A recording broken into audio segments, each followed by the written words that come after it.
Hi friends, HRM का unit 1 आज हम लोग स्टार्ट करने वाले हैं। चैप्टर का नाम है फंडामेंटल्स ऑफ एचआरएम।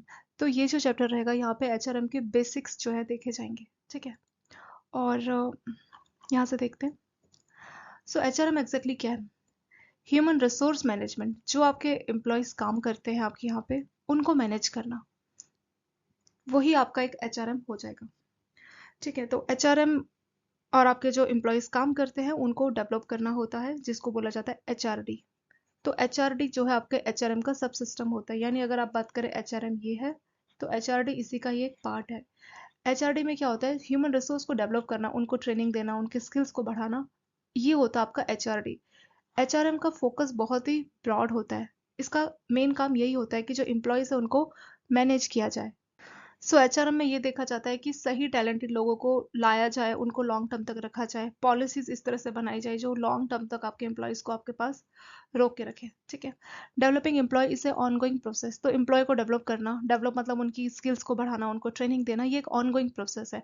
ऐसा नहीं कि कोई क्लर्कल ज्वाइन किया 20 साल पहले और आपने उसको एक बार ट्रेनिंग दी और लाइफ टाइम रिटायरमेंट तक अब कोई दूसरी ट्रेनिंग नहीं। ऐसा नहीं है। आपको टाइम टू टाइम उनको, टाइम के साथ चीज़ें बदलती है और उस हिसाब से सबको ट्रेनिंग, स्किल्स इंप्रूवमेंट कोर्स ये सब करवाने पड़ते हैं। तो ये एक ऑनगोइंग प्रोसेस है और एचआर का ये बहुत ही इंपॉर्टेंट फंक्शन है, मेजर ऑफ कंपोनेंट इसको बोल सकते हैं। सो यहाँ पे एक American society for training and development है, शॉर्ट में इसको एएसटीडी बोल सकते हैं। ये क्या है? एसोसिएशन है जो वर्ल्ड वाइड लेवल पे एचआर और जो ट्रेनिंग फंक्शन है उसके लिए काम करती है। तो इसने अपना नाम चेंज किया है। इसने एएसटीडी से अपना नाम रखवाया है एटीडी, यानी कि एसोसिएशन ऑफ टैलेंट डेवलपमेंट। ठीक है। 2004 में इसने ऐसा किया था और तब से ये अपने चेंज नाम के साथ फोकस पे में अपना काम कर रही है। तो इसका काम भी वही होता है कि अलग अलग कंट्रीज में एचआर को लेके पॉलिसीज बनाना, वर्ल्ड वाइड लेवल पे ये काम करती है। यहाँ पे इन्होंने बहुत सारा डेटा दिया दोस्तों, इसको आप स्किप कर सकते हैं। ठीक है। ज़्यादा डेटा आपसे नहीं पूछा जाएगा। Management theory from ancient day. पुराने टाइम से कैसे मैनेजमेंट थ्योरी चली आ रही है। ठीक है। Management practice is as old as human civilisations. तो जब से ह्यूमन सभ्यता आई है तब से मैनेजमेंट चल रहा था, पहले से चला आ रहा था। ठीक है। When people started living together in group, तो पहले जब से लोग ने साथ साथ मिलके काम करना शुरू किया ग्रुप में, तब से जो है मैनेजमेंट चला आ रहा है। For every human group require management. तो हर ह्यूमन का जो ग्रुप है उसके लिए मैनेजमेंट की बहुत ज़रूरत होती है। तो पहले बहुत सारी चीज़ें हुई, अलग अलग सभ्यताएं आई, अलग अलग सिविलाइजेशन आई। जैसे आपका रोम सभ्यता आई थी। ठीक है।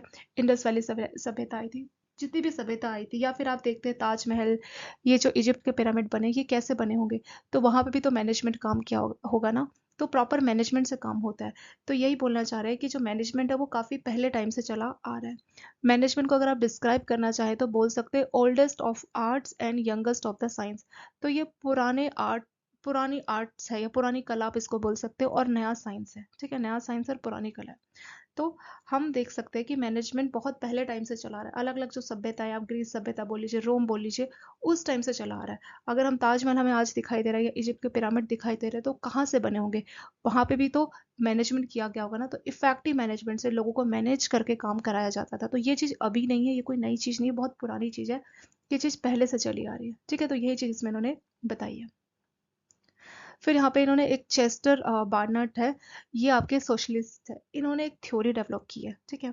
तो इनकी सोशल सिस्टम एक अप्रोच है। इस अप्रोच में क्या बोला गया? तो इसमें बोला गया है कि the organisation is essentially a culture system composed of people who work in corporation. तो इनकी चेस्टर की जो थ्योरी है उसमें बोला गया था कि ऑर्गेनाइजेशन से एक ऐसा कल्चरल सिस्टम है, मतलब ऑर्गेनाइजेशन एक ऐसी जगह है जहाँ पे लोग कॉर्पोरेशन में, मतलब एक दूसरे को कॉर्पोरेट करते हैं, मिल के काम करते हैं। ठीक है। तो क्या क्या फीचर्स है, इन्होंने कुछ फीचर्स बताए हैं, तो उनके फीचर्स को हम समझ सकते हैं यहाँ पे। पहला, organisation is a social system, a system of culture relation. मतलब ऑर्गेनाइजेशन में जो लोग काम करते हैं वहाँ पे अलग अलग टाइप के कल्चर के लोग काम करते हैं, तो वहाँ पे कल्चरल रिलेशनशिप बना रहता है। Internal and external relationship. तो यहाँ पे ऑर्गेनाइजेशन के अंदर भी और ऑर्गेनाइजेशन के लोगों का बाहर के साथ भी जो है एक रिलेशनशिप बना होता है। तीसरा बोला गया है कि जो ऑर्गेनाइजेशन है उसमें ग्रुप के लोग एक दूसरे को कॉर्पोरेट करते हैं। कॉर्पोरेशन बहुत जरूरी है। जब तक कॉर्पोरेशन नहीं होगा ग्रुप मेंबर्स के बीच में, तब तक आप अपनी ऑर्गेनाइजेशन के ऑब्जेक्टिव को पूरा नहीं कर पाएंगे। तो बैंकों में भी आप देखते हैं कि हर कोई एक दूसरे को कॉर्पोरेट करता है, जिसकी वजह से बैंकों के जो ऑब्जेक्टिव है उसको पूरे किए जाते हैं। ठीक है। और लास्ट है आपका, अगर आप चाहते हैं कि आपका मैनेजमेंट अच्छे से काम करे, आपके ऑर्गेनाइजेशंस ग्रो करे, तो सक्सेसफुल बनाने के लिए सबसे इंपॉर्टेंट हॉलमार्क यही है कि तालमेल बना रहे। ऑर्गेनाइजेशंस के गोल और जो अलग अलग ग्रुप है उनके गोल्स का आपस में तालमेल बना रहे, उनका आपस में अलाइनमेंट बना रहे। ठीक है, तो ये चेस्टर्ड बर्नर्ड ने अपनी थ्योरी में यहाँ पे बताया था। इनकी थ्योरी थी आपके चेस्टर बेनेट की। इसकी थ्योरी में बताया गया था कि ऑर्गेनाइजेशंस क्या है, यहाँ पे ऑर्गेनाइजेशन जो है कल्चरल सिस्टम है जहाँ पे लोग जो है काम करते हैं, एक दूसरे को कॉपरेट करते हैं। तो इनकी थ्योरी में कुछ चीज़ें बोली गई थी। यहाँ पे बोला था कि ऑर्गेनाइजेशन एक ऐसा सोशल सिस्टम है जहाँ पे कल्चरल रिलेशनशिप जो है, लोग एक दूसरे के साथ कल्चरल रिलेशनशिप रखते हैं। यहाँ पे जो है मेंबर्स का आपस में और बाहर के लोगों के साथ एक रिलेशनशिप रहता है। जैसे ऑर्गेनाइजेशन में जो लोग काम करते हैं आपस में भी उनका रिलेशन होता है, और बाहर के लोग जैसे आपके क्लाइंट्स हो गए, आपके कस्टमर हो गए, उनके साथ भी आपका रिलेशन होता है। अगर आप चाहते हैं कि ऑर्गेनाइजेशन के गोल को पूरा किया जाए, तो कॉपरेशन होना बहुत ज़रूरी, सभी एक दूसरे को कॉपरेट करें। ठीक है। चौथा है कि एक तालमेल होना बहुत ज़रूरी है, ऑर्गेनाइजेशन के गोल्स का और अलग अलग जो ग्रुप है उनका जो है तालमेल होना ज़रूरी होता है।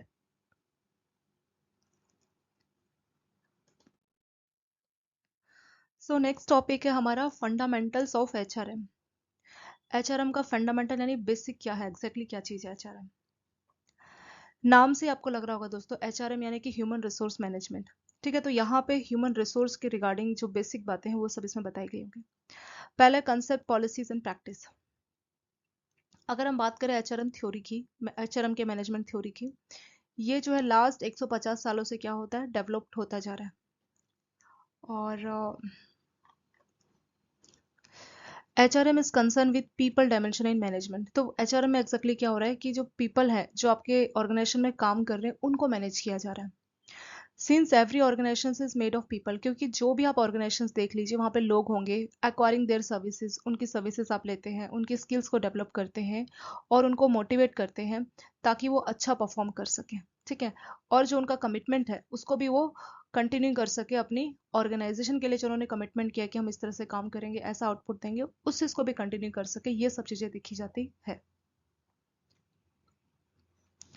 HRM is a management function that help a manager to attract expectations and develop members for organization। तो HRM एक ऐसा मैनेजमेंट का फंक्शन है जिसमें जो मैनेजर्स हैं उनको, जो आपका ह्यूमन रिसोर्स मैनेजमेंट है उसमें, उससे जो है मैनेजर को हेल्प मिलती है ताकि वो मेंबर्स को ऑर्गेनाइजेशंस के लिए डेवलप कर सके। तो मेन मेन जो अगर हम एलिमेंट की बात करें तो क्या क्या चीज़ें आपके एचआरएम में आती है।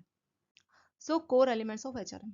तो एचआरएम में क्या क्या मेन चीज़ें, किस किस से मिलकर आपका एचआरएम बना है। तो पहला आपका पीपल, सेकंड मैनेजमेंट, तीसरा है बिहेवियरल डायनामिक, और चौथा है uniformity of application. People, people मतलब जो लोग आपके ऑर्गेनाइजेशन में काम करते हैं। It is a people who staff और मैनेज ऑर्गेनाइजेशंस। तो पीपल का मतलब ये आपके ऑर्गेनाइजेशन के स्टाफ है जो आपके यहाँ पे काम करते हैं। मैनेजमेंट, एचआरएम में क्या होता है कि मैनेजमेंट के फंक्शंस और प्रिंसिपल को यूज किया जाता है ताकि डेवलप किया जा सके, मेंटेन किया जा सके, और रिमेंडरिंग एम्प्लॉयज इन ऑर्गेनाइजेशन। तो मैनेजमेंट में ये सब चीजें होती है कि जो भी आपके वहाँ पे लोग काम कर रहे हैं आपके ऑर्गेनाइजेशन में, उनको क्या करना है, डेवलप करना है, उनको मेंटेन करना है। डेवलपमेंट करने का मतलब हो गया उनकी स्किल्स को इंप्रूव करना, और उनको रिमेंडरेशन यानी उनको सैलरी पेमेंट ये सारा प्रोवाइड करना। ठीक है, तो ये चीजें एचआरएम में मैनेज की जाती है। तीसरा बिहेवियरल डायनामिक। बिहेवियरल डायनामिक का मतलब होगा कि जो आपके ऑर्गेनाइजेशन में लोग काम करते हैं, ठीक है, उनके बिहेवियर को इन्फ्लुएंस करना। ठीक है, लोगों को इंटीग्रेट मतलब सभी लोग मिलके काम करें ऑर्गेनाइजेशंस में, और कंसिस्टेंसी से काम करें, कंसिस्टेंट लगातार काम करते रहे। ऐसा नहीं कि कुछ महीने वो मोटिवेट होके काम कर रहे हैं बाकी महीने नहीं कर रहे, वो कंसिस्टेंसी के साथ काम करें। उनकी एफिशिएंसी जो है इंप्रूव हो, मतलब अच्छी इफेक्टिवनेस और अच्छी एफिशिएंसी से वो काम करे। इससे क्या है, अच्छी कस्टमर सर्विस मिलेगी। और total quality management, total quality management का एक टॉपिक बाद में आपका एचआरएम में आएगा। टोटल क्वालिटी मतलब इंप्रूव करना, हर तरह से अच्छी क्वालिटी का प्रोडक्ट, अच्छी सर्विस कस्टमर को प्रोवाइड करना, वो होता है आपका टोटल क्वालिटी मैनेजमेंट। मतलब प्रॉपर आप एक अच्छी क्वालिटी का प्रोडक्ट अपने कस्टमर को दो ताकि आपके कस्टमर का सेटिस्फेक्शन लेवल आपके प्रोडक्ट को लेके बढ़े।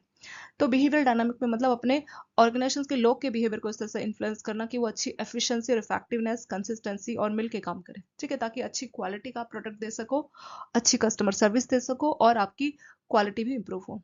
अगला uniformity of application. HRM principle जो है वो बिजनेस पे भी लागू होते हैं और जो नॉन बिजनेस है सब पे लागू होते हैं। यूनिफॉर्मिटी ऑफ एप्लीकेशन का मतलब है कि जो भी आपके एचआरएम के प्रिंसिपल है वो सब पे लागू होना चाहिए। ऐसे ऑर्गेनाइजेशन जो बिजनेस के लिए काम करती है, जिनका पर्पस है प्रॉफिट अर्न करना, और कुछ ऐसी ऑर्गेनाइजेशन है जो नॉन बिजनेस वाली, जैसे कुछ एनजीओ हो गई, ठीक है, जो सच में समाज सेवा वाले काम के लिए होती है। तो सबके ऊपर ये एचआरएम के प्रिंसिपल इक्वली लागू होने चाहिए। इन्होंने कुछ आपको एग्जांपल्स दिए, जैसे एजुकेशन हो गया, हेल्थ हो गया, ठीक है। तो कोई भी ऑर्गेनाइजेशन है, सब पे ये प्रिंसिपल बराबर काम करने चाहिए। अगला आपका ऑब्जेक्टिव एचआरएम। एचआरएम का ऑब्जेक्टिव क्या है, क्या पर्पस है? तो 4 टाइप के ऑब्जेक्टिव यहाँ पे बताए हैं। पहला है आपका सोसाइटल, सेकंड है ऑर्गेनाइजेशन, तीसरा है फंक्शनल और चौथा है पर्सनल। 4 टाइप के ऑब्जेक्टिव की हम बात करेंगे।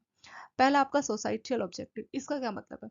इसका मतलब हम जो है, हमारी रिस्पॉन्सिबिलिटी समाज के लिए भी बनती है। अब जैसे कोई कंपनी है, कोई बैंक है, तो वो आसपास के जो लोग हैं उसकी वजह से तो वो है ना, तो आपकी भी जिम्मेदारी बनती है कि समाज में आप कुछ करें, इथिकली तौर पे आप समाज के लिए कुछ करें, ठीक है। To be ethically and socially responsible to the need and challenge of society. तो आपको अपनी सोसाइटी के जो चैलेंजेस है उसके लिए भी खुद को रिस्पॉन्सिबल मानना पड़ेगा, और ये भी देखना पड़ेगा कि उनकी वजह से आप पे कोई नेगेटिव इंपैक्ट ना पड़े। तो सोसाइटल ऑब्जेक्टिव का मतलब सिंपल सा हो गया कि इथिकल होके काम करना। इथिकल का मतलब क्या है? इथिकल मतलब आपको मालूम होना चाहिए कि हाँ, ये चीज सही है, ये चीज गलत है। तो इथिकल का मतलब है कि सिर्फ अपने प्रॉफिट के पीछे ही नहीं भागना कि हमें सिर्फ प्रॉफिट ही चाहिए। आपको ये भी देखना है कि आपकी वजह से सोसाइटी में कोई खराब इंपैक्ट ना पड़े, ठीक है। जो समाज के चैलेंजेस है उसके लिए भी आपको खुद को जिम्मेदारी माननी, उसके लिए भी आपको खुद को जिम्मेदारी लेनी पड़ेगी।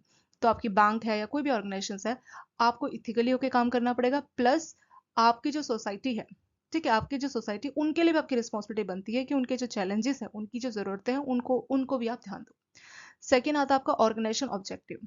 तो ऑर्गेनाइजेशन ऑब्जेक्टिव का मतलब है कि यहाँ पे जो भी ऑर्गेनाइजेशन के गोल है, पहले में तो आपने सोसाइटी मतलब समाज के गोल की बात की, मतलब समाज के लिए आपकी जिम्मेदारी। ऑर्गेनाइजेशनल ऑब्जेक्टिव मतलब एचआरएम बना है तो अपनी ऑर्गेनाइजेशन के लिए भी आपकी जिम्मेदारी बनती है कि जो भी ऑर्गेनाइजेशन के गोल्स हैं, जो भी ऑब्जेक्टिव आपके ऑर्गेनाइजेशन की, हमें इतनी टर्नओवर चाहिए, या हमें ऑर्गेनाइजेशन का, हर ऑर्गेनाइजेशन का अपना अपना रहता है ना कि हमें यहाँ पहुंचना है, हमें टॉप 10 कंपनीज में आना है। तो इस तरह से जो भी आपकी ऑर्गेनाइजेशन के ऑब्जेक्टिव है वो भी आपको पूरे करने चाहिए।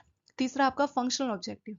फंक्शन का मतलब जो अलग अलग डिपार्टमेंट है, आप कोई भी बड़ी कंपनी है उसमें बहुत सारे अलग अलग डिपार्टमेंट होते हैं, वो सभी डिपार्टमेंट मिलकर टोटल ऑर्गेनाइजेशन को कंट्रीब्यूट करते हैं, ठीक है। तो हर डिपार्टमेंट का कंट्रीब्यूशन बना रहे और अच्छी तरह से जो ऑर्गेनाइजेशन की जरूरतों को पूरा करें। तो फंक्शनल ऑब्जेक्टिव में डेवलप किया जाएगा और मेंटेन किया जाएगा डिपार्टमेंटल कंट्रीब्यूशन, यानी हर डिपार्टमेंट का अपना अपना जो कंट्रीब्यूशन होता है उस चीज पे फोकस किया जाएगा। क्योंकि मार्केटिंग डिपार्टमेंट है या आपका कोई प्रोडक्शन है, तो हर डिपार्टमेंट मिलके ही तो टोटल आपके ऑर्गेनाइजेशन के गोल को पूरा कर सकते हैं, ठीक है। तो हर डिपार्टमेंट की यहाँ पे बात की गई है। चौथा है पर्सनल ऑब्जेक्टिव। पर्सनल ऑब्जेक्टिव में जो आपके खुद के एम्प्लॉय का पर्सनल गोल है। अब एम्प्लॉय का पर्सनल गोल ये नहीं है कि हमारी कंपनी टॉप 10 कंपनीज में है, उसका अपना खुद का पर्सनल गोल है कि मुझे अपना वर्क लाइफ बैलेंस भी चाहिए, मुझे अपना घर बनाना है, मुझे कार चाहिए। तो हर किसी के अपने पर्सनल गोल होते हैं। तो ऑर्गेनाइजेशंस को चाहिए कि जब भी वो अपने एचआरएम की प्रैक्टिसेस करे या जो भी पॉलिसीज बनाए, तो एम्प्लॉयज को भी ध्यान में रखें कि उनके पर्सनल गोल को पूरा किया जा सके, ठीक है।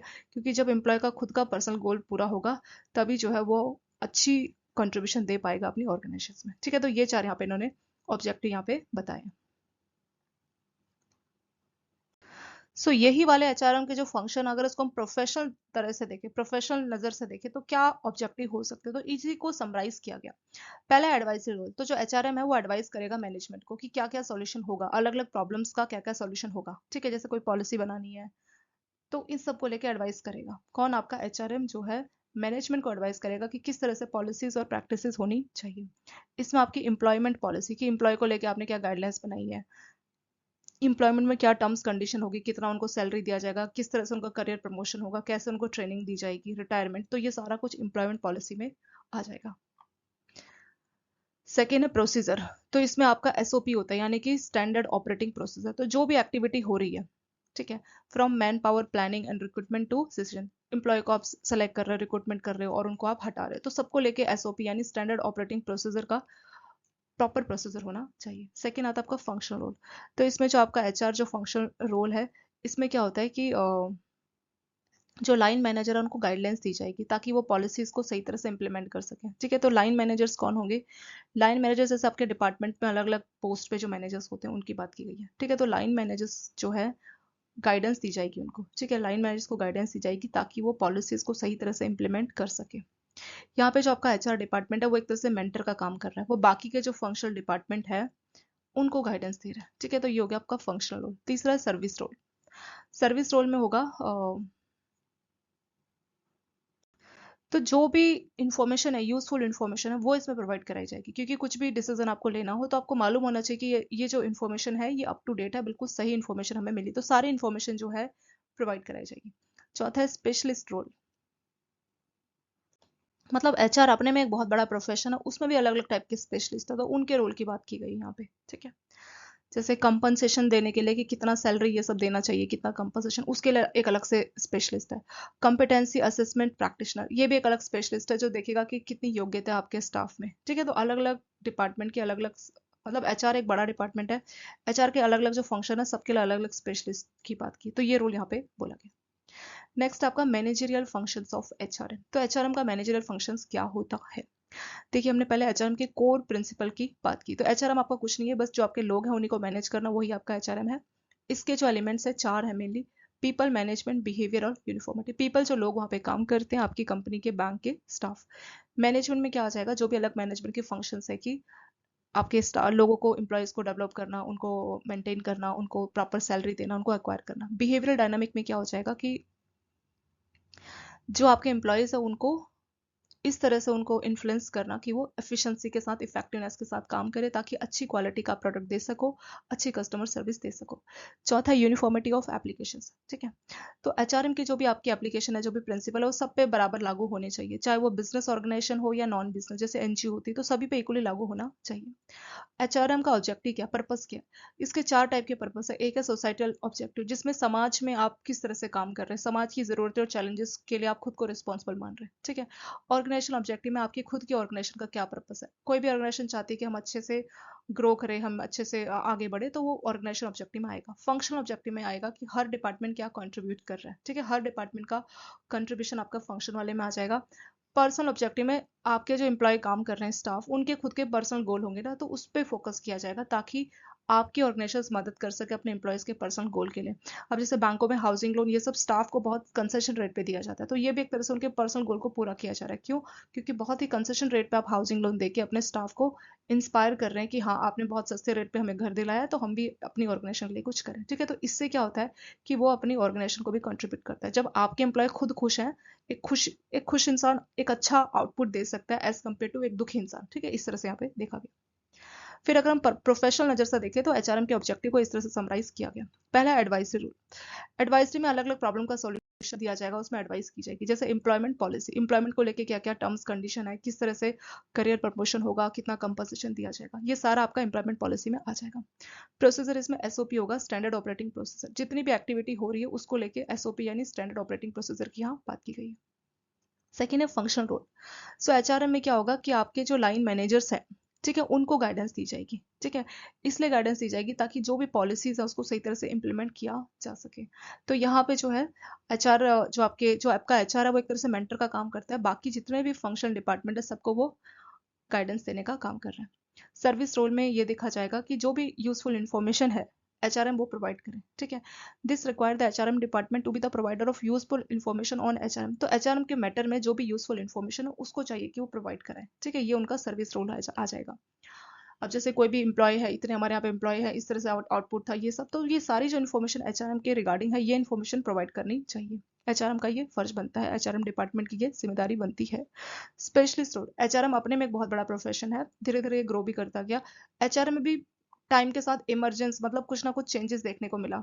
अब इसमें भी अलग अलग स्पेशलिस्ट आ गए। एचआर एनालिस्ट अलग है, जो सिर्फ एनालिसिस करता है। एक कंपनसेशन वाला स्पेशलिस्ट है एचआरएम में, जो सिर्फ कंपनसेशन देखेगा कि कितनी कंपनसेशन मिलनी चाहिए। एक कॉम्पिटेंसी वाला अलग स्पेशलिस्ट है, जो ये चेक करेगा कि हमारे स्टाफ जो है वो योग्य है नहीं है। तो अलग अलग टाइप के स्पेशलिस्ट बने। एक रिक्रूटमेंट स्पेशलिस्ट है, इसका काम है कि रिक्रूटमेंट के लिए कैसी एप्लीकेशन आएगी, किस टाइम पर रिक्रूटमेंट होना चाहिए, रिक्रूटमेंट प्रोसेस कैसा होना चाहिए, उसमें कितने पेपर होने चाहिए, ये सारा कुछ देखेगा, ठीक है। तो वही यहाँ पे बोला है। जो बड़ी बड़ी जो ऑर्गेनाइजेशन होती है उनके अलग अलग स्पेशलिस्ट होते हैं हर अलग एक्टिविटी के लिए। ऐसा नहीं कि एचआरएम को सारी जिम्मेदारी दी कि आप ही रिक्रूटमेंट करो, आप ही कंपनसेशन देखो, सारा कुछ आप ही देखो, नहीं। जो बड़ी ऑर्गेनाइजेशन है वहां पे एचआर के भी अलग अलग स्पेशलिस्ट होते हैं। मैनेजरल फंक्शन ऑफ एचआरएम, तो एचआरएम के मैनेजर फंक्शन में क्या आ जाएगा? तो इसमें 5 है: planning, organising, staffing, directing and controlling, ठीक है। बहुत ही सिंपल टाइप के 5 फंक्शन यहाँ पे दिए गए। तो प्लानिंग का मतलब क्या है? प्लानिंग मतलब एक प्लान रेडी करना, ठीक है, फ्यूचर में हम क्या करने वाले हैं उसको लेके एक प्लान बनाना। अब मान लीजिए 2 महीने की गर्मी की छुट्टियां पड़ने वाली हैं, तो आपने प्लान बनाया कि हम यहाँ घूमने जाएंगे या कुछ भी आपने और अपना प्लान बनाया। तो प्लानिंग मतलब जब तक आप कुछ अपना जब तक आपको कुछ चाहिए तब तक अगर अपना प्लान आप नहीं बनाओगे उस चीज को आप नहीं पूरा कर सकते। अब जैसे मान लीजिए आपको जैब या सेविक एग्जाम लिखना है, तो आप 3 महीने पहले प्लान बनाते हैं कि हम डेली 1 या 2 घंटा स्टडी करेंगे। तो ये जो आपने प्लान बनाया, अब वो बात अलग है कि आपका ऑफिस का शेड्यूल इतना हैक्टिक है जिसकी वजह से आप अपने प्लान को पूरा नहीं कर पाते, पर एटलीस्ट आपने प्लान तो बनाया ना कि हमें फ्यूचर कोर्स ऑफ एक्शन में एक रिजल्ट अचीव करने के लिए जो आप पहले से डिटरमाइन कर लेते हैं, पहले से आप लिख लेते हैं, पहले से आप बता देते हैं कि हाँ ये हमारा प्लान है, जैसे बोलते हैं ना कि आपका प्लान है, वही आपका प्लानिंग हो जाएगा। सेकेंड है ऑर्गेनाइजिंग। ऑर्गेनाइजिंग में क्या होगा, it is a process by which a group of human being allocate the task. अब मान लीजिए आपने कोई प्लान बनाया, ठीक है, मान लीजिए आपने अपने घर का ही प्लान बनाया कि अपना एक घर बनने वाला है, तो अपने आपको अपने घर बनाना है, कुछ भी आपने बनाया, तो उसके लिए आप क्या करेंगे, उसके लिए जो ह्यूमन बींग है उनको आप टास्क एलोकेट करोगे कि तुम्हारा ये काम है, तुम्हारा ये काम है, ठीक है। तो ऑर्गेनाइजिंग में काम का बंटवारा किया जाएगा, ठीक है, ऑर्गेनाइजिंग में क्या होगा, काम का बंटवारा किया जाएगा, अलग अलग काम सभी को दिए जाते हैं। अब घर में मान लीजिए शादी होने वाली है, तो प्लान क्या है कि शादी हो रही है, ऑर्गेनाइजिंग में सबको अलग अलग काम दिए गए कि सब्जी तुम लेके आना, ठीक है, फ्लावर्स का काम तुम देखना, पूजा का काम तुम देखना, तो सबको काम का जो बंटवारा किया गया वही बंटवारा है ऑर्गेनाइजिंग। स्टाफिंग का मतलब है अब आपको अलग अलग पोजीशन के लिए हायर करने हैं। स्टाफिंग मतलब आपको लोगों को हायर करना है। तो बैंकों में स्टाफिंग क्या है, आप नए लोगों को जो हायर कर रहे हैं अलग अलग पोजीशन के लिए, वही आपका स्टाफिंग है, मतलब स्टाफ को हायर करना, ठीक है। तो यही आपका हो जाएगा कि स्टाफिंग एक ऐसा प्रोसेस है जिसमें अलग अलग फंक्शनल डिपार्टमेंट, क्योंकि बैंकों के तो बहुत सारे डिपार्टमेंट है ना, आपके घर में शादी एक बहुत छोटा सा मैटर है, बैंकों के बहुत सारे अलग अलग डिपार्टमेंट है, उतने अलग अलग डिपार्टमेंट के लिए आपको लोगों को हायर करना है, ठीक है, कैसे रिक्रूटमेंट सिलेक्शंस के थ्रू हायर करना है ताकि आपको बेस्ट फिट जो है एम्प्लॉय आपको मिले। तो ये होता है आपका स्टाफिंग। चौथा डायरेक्टिंग, मतलब डायरेक्शन देना, लीड करना, सुपरवाइज करना, ठीक है, गाइडेंस देना। अब कोई भी स्टाफ आ गया मान लीजिए, उनको ना ट्रेनिंग मिली कुछ मिली, तो कैसे वो काम करेगा, उनको डायरेक्शन देना जरूरी है। सो जिनको आप रिपोर्ट करते हैं वो आपको बैंकों में एक तरह से डायरेक्शन देते हैं, जैसे आप अपने मैनेजर को रिपोर्ट कर रहे हैं तो आपका मैनेजर एक तरह से आपको लीड कर रहा है कि इस तरह से आपको काम करना चाहिए, ठीक है। तो डायरेक्शन मतलब लीड करना, सुपरवाइज करना या गाइडेंस देना। जैसे पिक्चर होती है उसमें डायरेक्टर होता है, तो वो हीरो हीरोइन को लीड करता है कि इस तरह से आपको एक्टिंग करनी है। तो डायरेक्शन देना, डायरेक्टिंग एक ही चीज है। कंट्रोलिंग, बैंकों में ब्रांचेस तो होती है, ठीक है, मान लीजिए कोई ब्रांच है और ब्रांच मैनेजर आपको डायरेक्ट कर रहा है कि इस तरह से काम करना है, वो आपको सुपरवाइज कर रहा है, पर ब्रांचेस बहुत सारी है, मान लीजिए 40 है, 50 ब्रांचेस है, तो 50 ब्रांचेस के अंडर एक मान लीजिए रीजनल ऑफिस बना दिया, वो जो आपका रीजनल ऑफिस है वो आपका कंट्रोलिंग है, वो सारी ब्रांचेस को देख रहा है कि सही तरह से काम हो रहा है कि नहीं हो रहा। क्योंकि ब्रांच मैनेजर तो चलिए आपको सुपरवाइज करेगा, पर ब्रांच मैनेजर सही तरह से काम कर रहा है कि नहीं कर रहा उसको कौन देखेगा, तो वो कंट्रोलिंग होगा कि जो भी रेगुलेटरी की जो गाइडलाइंस है, जो भी एक्टिविटी उसको वेरीफाई किया जाएगा कि सब चीजें पॉलिसी के प्लान के हिसाब से काम हो रही नहीं हो रही, ठीक है। तो कंट्रोलिंग एक तरह से थोड़ा हाई लेवल का हो गया। डायरेक्टिंग में बस आपको डायरेक्शन दी जा रही है, इस तरह से काम करो, सुपरवाइज किया जा रहा है आपको। कंट्रोलिंग में ये सब देखा जा रहा है कि जो भी चीजें हैं वो पॉलिसीज और प्लान के हिसाब से काम कर रही कि नहीं कर रही है, ठीक है। तो यही 5 हो गए आपके managerial functions of HRM. So managerial function of HRM में पहला होगा प्लानिंग, जिसमें हम प्लान करते हैं ताकि अपने रिजल्ट को पूरा कर सकें, ठीक है। एक जो रिजल्ट है, डिजायर्ड रिजल्ट है, उसको पूरा करने के लिए हम जो प्लान बनाते हैं वही आपका प्लानिंग होगा। ऑर्गेनाइजिंग में उस काम को पूरा करने के लिए जो टास्क है उसको बंटवारा किया जाता है, ठीक है, जो भी टास्क है उसका लोगों में मेंबर्स में बंटवारा किया जाएगा, वही होगा आपका ऑर्गेनाइजिंग। तीसरा आपका स्टाफिंग। स्टाफिंग में क्या है कि आप लोगों को अलग अलग सीट पे हायर करेंगे, जैसे रिक्रूटमेंट किया, सिलेक्शंस किया, ठीक है। तो स्टाफिंग मतलब लोगों को हायर करना, स्टाफ को हायर करना।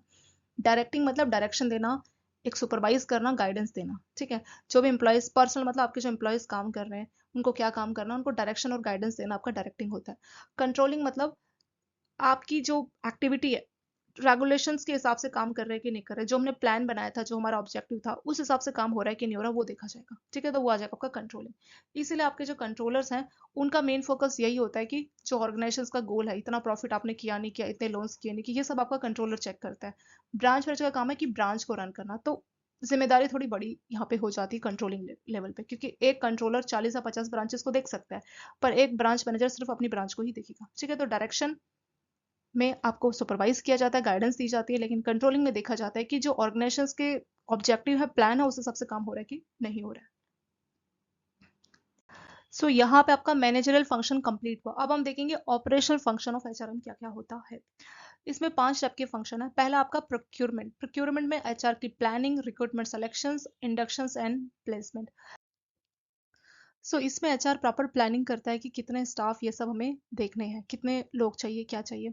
रिक्रूटमेंट में क्या होता है कि आपकी नोटिफिकेशंस आती है, जैसे कोई भी बैंक है या कोई भी अपनी वैकेंसी निकालता है तो रिक्रूटमेंट नोटिस बोलते हैं ना, रिक्रूटमेंट आया। तो इसमें जो है नोटिस निकाला जाता है, कोई भी लोग जो है इसमें अप्लाई कर सकता है, कई लोग इसमें अप्लाई करते भी हैं।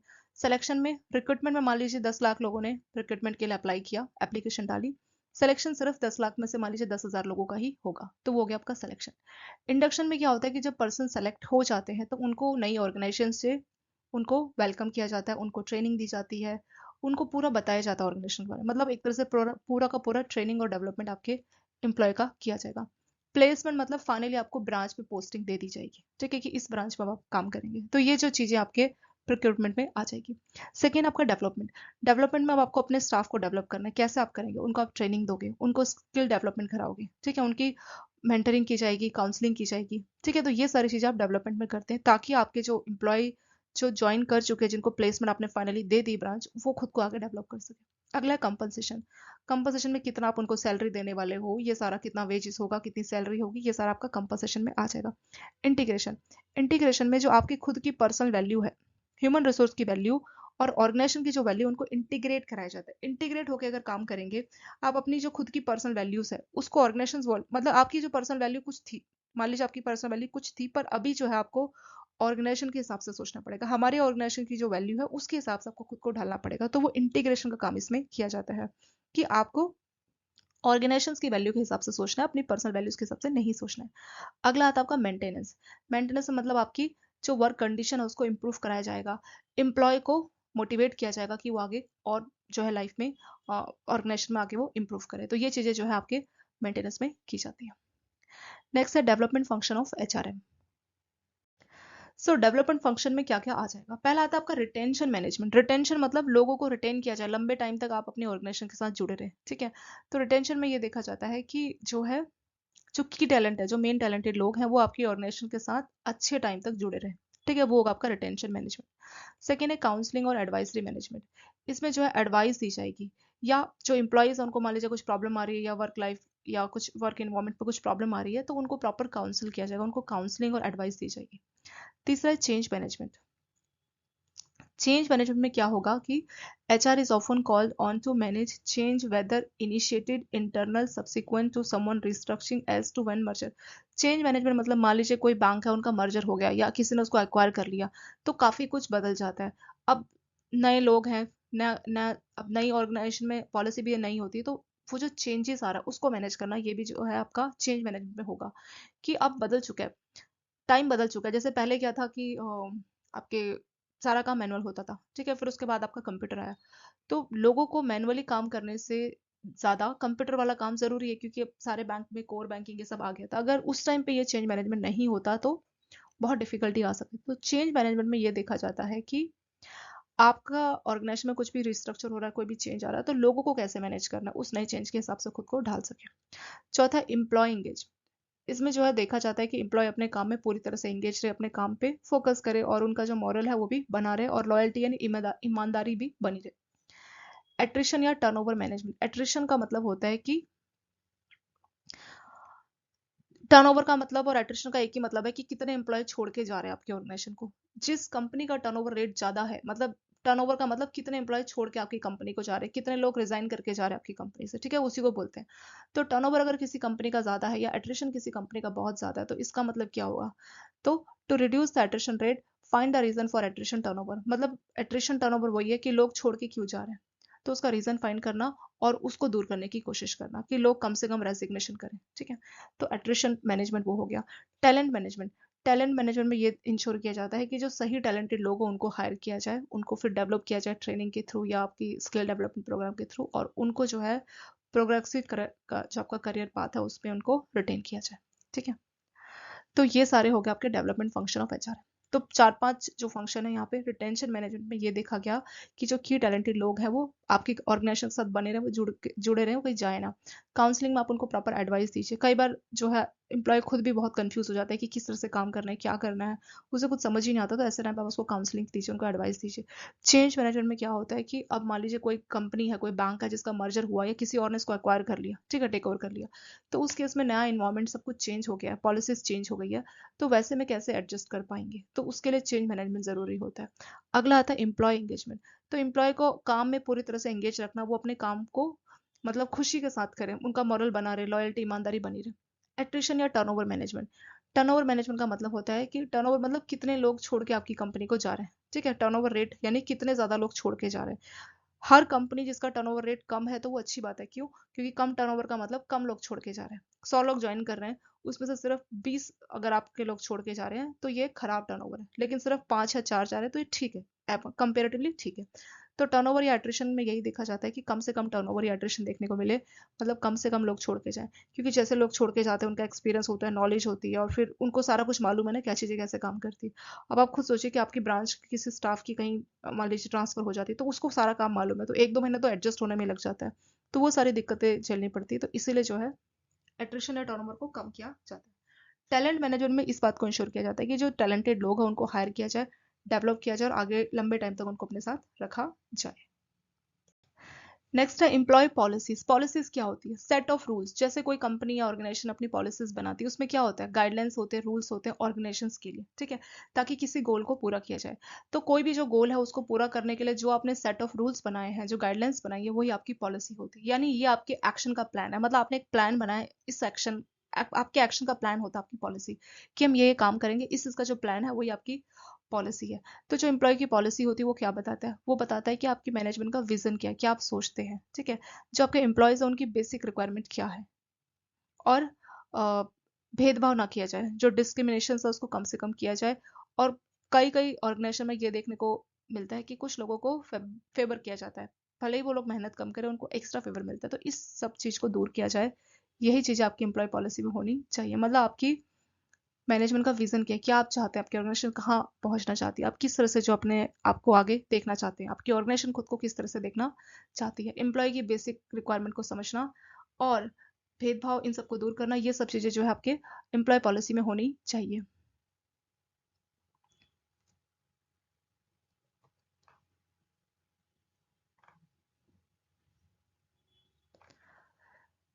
ठीक है, तो नेक्स्ट आ गया आपका human capital. Importance of human capital. Human capital exactly क्या होता है? ह्यूमन कैपिटल मतलब जो एम्प्लॉयज काम करते हैं उनकी नॉलेज, उनकी स्किल्स और उनकी योग्यता, ठीक है। तो ह्यूमन कैपिटल मतलब आपकी जो ऑर्गेनाइजेशन है उसकी इंटेलेक्चुअल कैपिटल। इंटेलेक्चुअल कैपिटल क्या होगा? जो ह्यूमन बींग काम करता है उसके अंदर कितनी योग्यता है, कितनी नॉलेज है, उसके अंदर कितनी स्किल्स है, कितने अच्छे गुण है काम को करने के, तो वही आपकी ऑर्गेनाइजेशन की ह्यूमन कैपिटल हो जाएगी, ठीक है। तो ह्यूमन कैपिटल मतलब जो एम्प्लॉयज काम कर रहे हैं उनकी कितनी योग्यता है, उनकी कितनी नॉलेज है, उनकी कितनी स्किल्स है। ह्यूमन वेल्थ को जो है 3 हिस्सों में डिवाइड किया गया। ह्यूमन वेल्थ मतलब जो पैसा है ना, अगर हम इकोनॉमी की नजर से देखें, इकोनॉमी हिस्ट्री की तरह से देखें, तो ह्यूमन वेल्थ को 3 हिस्सों में बांटा गया। पहला आपका एग्रेरियन, दूसरा है इंडस्ट्रियल, तीसरा है नॉलेज। ये जो पहला आपका एग्रेरियन, इसमें जो है कृषि, खेती। पहले क्या होता था कि सब लोग जो है 99% से ज्यादा लोग सिर्फ खेती बाड़ी पर डिपेंड होते थे, तो जिसकी जितनी ज्यादा खेती बाड़ी वो उतना ज्यादा अमीर, उसकी इतनी ज्यादा वेल्थ, ऐसे माना जाता था। तो वो जमाना पहले था एग्री। सेकेंड आता है इंडस्ट्रियल एरिया। इंडस्ट्रियल में जो है बहुत सारी फैक्ट्रीज, इंडस्ट्रीज खुलने लगी, तो इस एरिया में मानने लगे कि मशीन जो है वही सब कुछ है, ठीक है। तो पहला जो है, जो आपका एग्रेरियन एरिया है, इसमें आपकी सराउंडिंग, आपके आसपास का जो एरिया है, आपकी खेती बाड़ी, इसी को जो है main focus of source of wealth माना जाता था। इंडस्ट्रियल जो कि सेकेंड एरिया है, इस युग में मशीन और जो नेचुरल रिसोर्स है उसको ही पैसे का सोर्स मानने लगा। लेकिन अभी का जो एरिया है ना, अभी का जो टाइम है, अभी के टाइम में जो नॉलेज है उसको सबसे ज्यादा इंपॉर्टेंट चीज दी गई है। अब जैसे आप सोच लीजिए कि आपकी नॉलेज कितनी अच्छी है, उसके हिसाब से डिसाइड किया जाएगा कि आप आगे कहाँ पहुंचेंगे। इस हिसाब से नहीं होगा कि आपके पास कितनी मशीनरी, ये सब। यानी आज के टाइम पे ज्यादा इंपॉर्टेंस मशीनरी और नेचुरल रिसोर्स से ज्यादा इंपॉर्टेंस नॉलेज को दी गई है। तो आज का जो एरा चल रहा है, अभी का जो टाइम चल रहा है, वो आपका नॉलेज एरा ही चल रहा है।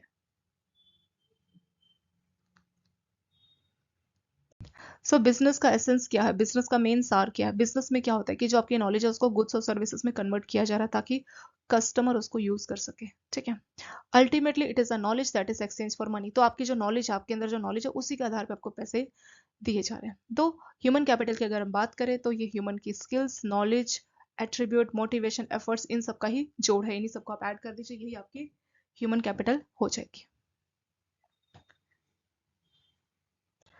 जैसे आपके पास कोई फिजिकल असेट है, ठीक है, जैसे आपके पास मकान है, गाड़ी, जिस उसको भी आप मैनेज करते हैं, सेम ऐसे ही ह्यूमन कैपिटल को भी मैनेज किया जाना जाना चाहिए। एलन सिक्वेर ने एक अपना स्टेटमेंट दिया है कि आप किस तरह से ह्यूमन कैपिटल में इन्वेस्ट कर रहे हैं, ठीक है। जैसे मान लीजिए आपकी ह्यूमन कैपिटल आपकी ऑर्गेनाइजेशंस के एम्प्लॉय हैं, तो उनको ट्रेनिंग दे रहे हैं, उनको डेवलप कर रहे हैं, ठीक है, उसमें आपके पैसे खर्च हो रहे हैं। तो आपका इन्वेस्टमेंट क्या जा रहा है अपनी ह्यूमन कैपिटल को डेवलप करने के लिए। And figuring out how to optimise, मतलब बेटर वे में इसको कैसे यूज कर पाएंगे, यही सब चीजें चेक करना। और बदले में आपको क्या रिटर्न, मतलब आप अपनी ह्यूमन कैपिटल में कितना इन्वेस्ट कर रहे हैं, कैसे वो चीज ऑप्टिमाइज हो रही है और कैसे आपको रिटर्न मिल रहा है, ठीक है, उसके रिटर्न को मेजर करना, यही चीज जो है हमें करनी चाहिए। अगला आपका human resource accounting. Human resource accounting का एग्जैक्ट मतलब क्या है? ह्यूमन रिसोर्स अकाउंटिंग का सिंपल सा मतलब यहाँ से accounting for the people of organisation. अगर हम इसको सिंपल भाषा में बोले तो आपकी कोई कंपनी है मान लीजिए, या कोई बैंक की मान लीजिए, बैंक में रिक्रूटमेंट होता है, फिर सिलेक्शन होता है, फिर आप उनको ट्रेनिंग देते हैं, ठीक है, और डेवलपमेंट के लिए, स्किल्स डेवलपमेंट के लिए अलग अलग उनको ट्रेनिंग देते हैं, और फिर फाइनली आप उनको प्लेसमेंट देते हैं। तो ये जो आपके खर्चे हो गए इन सभी प्रोसेस में, वही आपका ह्यूमन रिसोर्स अकाउंटिंग। अकाउंटिंग जो वर्ड आपको कहीं पे भी दिखेगा ना, तो अकाउंटिंग मतलब पैसे का हिसाब किताब। तो ह्यूमन रिसोर्स अकाउंटिंग में ह्यूमन रिसोर्स का हिसाब किताब लिया जाएगा कि आपकी ऑर्गेनाइजेशन में जो लोग काम करते हैं उनकी अकाउंटिंग करना।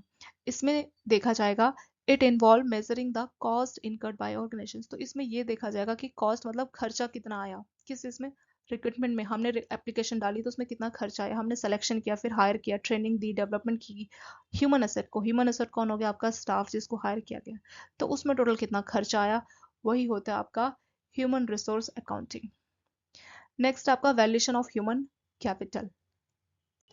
सो वैल्यूएशन ऑफ ह्यूमन एसेट का या ह्यूमन कैपिटल का क्या मतलब है? ह्यूमन कैपिटल मतलब, अगर जैसे मान लीजिए आपके पास एक कार है, कोई आपसे पूछता है इस कार की क्या वैल्यू, आप बोलते हैं कि अगर ये मैं कार की बात करूँ तो 10 लाख की ये कार है। ये आपका घर है, उसकी वैल्यू मान लीजिए 80 लाख है। तो ये जो आप वैल्यूज बता रहे हैं, आप अपने असेट की वैल्यू बता रहे हैं, या ऐसे हम मार्केट कैपिटलेशन भी पता कर सकते हैं, हमारे पास कितने शेयर्स हैं और एक शेयर का क्या प्राइस है, यानी हर चीज की वैल्यू पता की जा सकती है। तो जो ह्यूमन है, आपके स्टाफ जो काम करते हैं आपके ऑर्गेनाइजेशन में, क्या आप उसकी वैल्यू पता कर सकते हैं, उसकी कितनी वैल्यू है? तो वही चीज यहाँ पे बोली गई है कि आपके जो स्टाफ है, आपके यहाँ पे जो काम करते हैं, उनकी वैल्यू को फाइंड कैसे किया जाएगा, ठीक है। तो यहाँ से देखेंगे, तो जो जब भी आपको अपने स्टाफ की या ह्यूमन कैपिटल की वैल्यू फाइंड करनी है, तो आप क्या कर सकते हैं, उनकी योग्यता, ठीक है, उनकी योग्यता, कॉम्पिटेंसी कितनी है, उनकी नॉलेज कितनी है, कितनी ज़्यादा स्किल्स है, कितने अच्छे से वो टेक्नोलॉजी को इस्तेमाल करते हैं, ठीक है, इन सबको देखा जाएगा। उनकी लीडरशिप क्वालिटी कैसी, कम्युनिकेशन स्किल्स कैसी है, ठीक है। ये सारे जो है इंपॉर्टेंट फंक्शंस है, मतलब योग्यताएं, ये सब चीज़ें चेक की जाती है और उनको मेजर किया जाता है। So the employee display over a large number of competency each of which can be measures and value. तो आपके पास अलग अलग हजारों एम्प्लॉयज काम करते हैं, सब में अलग अलग योग्यताएं, अलग अलग स्किल्स है, अलग अलग कम्युनिकेशन, अलग अलग लीडरशिप, इन सभी की वैल्यू को फाइंड करना कैसे किया जाएगा?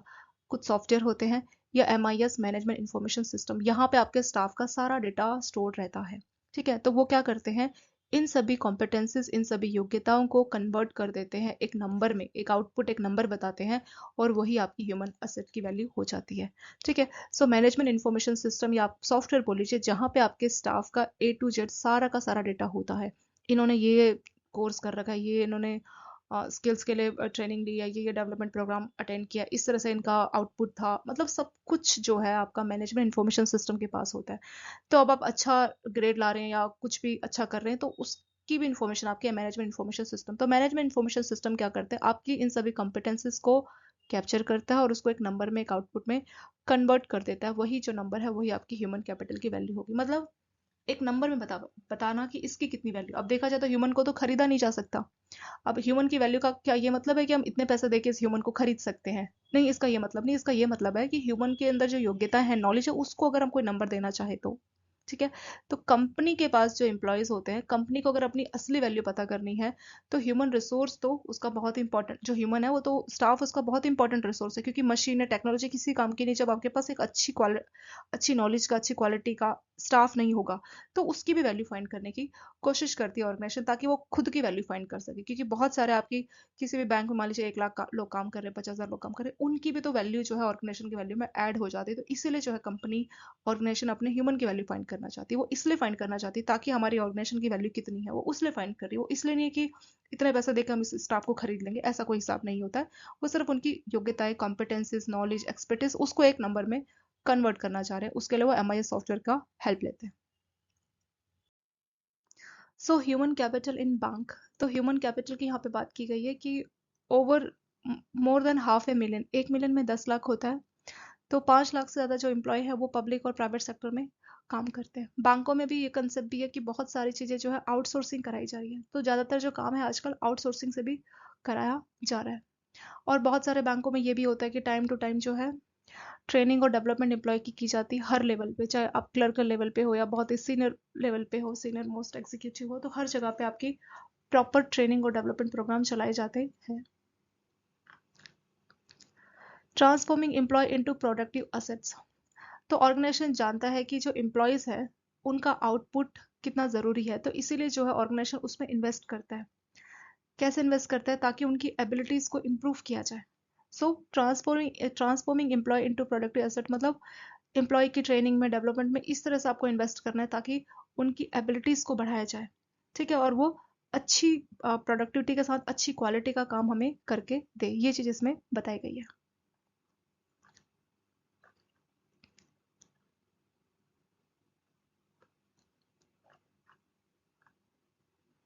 HRM and management of transformations. So यहाँ पे एक टर्म यूज की गई है ऑर्गेनाइजेशन चेंज। ऑर्गेनाइजेशन चेंज का क्या मतलब है? Is the modification in any or all the internal involvement of organisations like organisation structure, technology, physical setting and human resource. Organisation change का मतलब होता है कि जो इंटरनल इन्वॉल्वमेंट है आपके ऑर्गेनाइजेशन का, उसमें मॉडिफिकेशन किया जाए, उसमें चेंज किया जाए, ठीक है। आपका जो ह्यूमन रिसोर्स मैनेजमेंट है वो भी क्या है, वो टाइम टू टाइम चेंज होता रहता है, वो हमेशा सेम नहीं रहता, हमेशा पॉलिसी सेम नहीं होती, वो बदलती रहती टाइम के साथ। तो वही आपका ऑर्गेनाइजेशन चेंज हो जाएगा, जहाँ पे आपका जो इंटरनल इन्वॉल्वमेंट है ऑर्गेनाइजेशन का, उसमें मॉडिफिकेशन किया जाएगा, उसमें चेंजेस किए जाएंगे, वही हो जाएगा आपका ऑर्गेनाइजेशनल चेंज।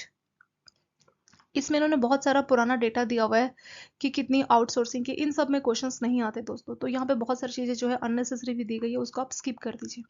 अब यहाँ पे जॉब डिस्क्रिप्शन, रिक्रूटमेंट, ये सब क्या होता है ये आपके आने वाले चैप्टर्स में आएगा, बट यहाँ पे इन्होंने बस ऑब्जर्वेबल फीचर्स बताए कि इंडियन में किस तरह से क्या क्या चीज़ें ऑब्जर्व की गई है, ठीक है। जैसे जॉब डिस्क्रिप्शन में बोला गया जो फॉर्मली लोग काम कर रहे हैं वो बहुत ज़्यादा है, उनका रोल जो है बहुत ज़्यादा है, परसेंटेज ज़्यादा है, तो ये सब चीज़ें ज़्यादा आपको नहीं देखनी है, ये बस ऐसे ही है, इतना इंपॉर्टेंट इसमें से नहीं है।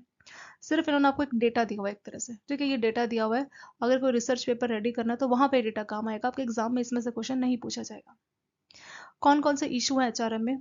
तो एचआरएम में ये भी इशू है कि आजकल क्या हो गया, ग्लोबलाइजेशन ये सब चीज़ें आ गई है, तो इससे क्या है कि बहुत से बाहर के लोग या इंडिया के लोग बाहर जाके काम करते हैं, तो बहुत सारी लैंग्वेज डिफरेंट होती है, ठीक है, अलग अलग जगह के कानून भी अलग होते हैं, कंपटीशन अलग होता है, तो वो जो है उनको अलाइन कर पाना थोड़ा एक डिफिकल्ट टास्क हो जाता है। क्योंकि आप पॉलिसी सेम टाइप के लोगों के लिए बना सकते हो, अब आपने कुछ पॉलिसीज बनाई पर वो जो पर्सन जिनके लिए आप पॉलिसी बना रहे हो वो दूसरी कंट्री के, वहाँ पे लॉ दूसरी तरह से काम करता है, तो उनको इम्प्लीमेंटेशन करना एक इशू जो है आ जाता है। और आजकल के अगर हम एम्प्लॉय की बात करें तो आजकल का जो वर्कफोर्स है, स्पेशली जो यंगर वर्कफोर्स है, उनमें उतनी लॉयल्टी नहीं है। पहले अगर आप पहले का ज़माना देखें तो पेरेंट्स 20 साल 30 साल एक ही कंपनी में जॉब करके रिटायर होते थे, क्यों? क्योंकि उनके अंदर लॉयल्टी होती थी। लेकिन आजकल लोगों के अंदर लॉयल्टी बहुत कम है, आजकल लोग एजुकेटेड ज़्यादा है, तो उनके पास मौके भी बहुत सारे हैं, तो वो आसानी से स्किप करके चले जाते हैं, मतलब आसानी से रिजाइन देके दूसरी कंपनी को ज्वाइन करने में ज़्यादा नहीं सोचते हैं। आज के टाइम पे ये भी इशू कि जो यूनियन है वो स्ट्राइक और ये सब चीज़ों का कोई इंपॉर्टेंस रहा नहीं। बैंकों में भी आप देख लीजिए स्ट्राइक है, ये सब होता है, तो पर उसका उतना इम्पैक्ट देखने को मिलता नहीं है। तो ये भी इशू है, और एचआर को कुछ प्रोएक्टिव मेजर्स लेने चाहिए। प्रोएक्टिव मतलब कुछ होने से पहले ही जो है कुछ ऐसे मेजर्स ले ताकि ये जो यूनियन है, ये सब जो खतरे में, इसको भी जो है थोड़ा सा रोका जाए। फिर यहाँ पे उन्होंने वुमेन एम्प्लॉय की बात की गई है कि आजकल ऑर्गेनाइजेशन में वुमेन एम्प्लॉय का रोल, उनकी प्रोडक्टिविटी काफ़ी बढ़ रही है, और कई सारे ऑर्गेनाइजेशन में मतलब प्रॉपर जो है ऑर्गेनाइजेशन में वुमेन्स के लिए रिजर्वेशन भी कुछ जगह पे दी जाती है।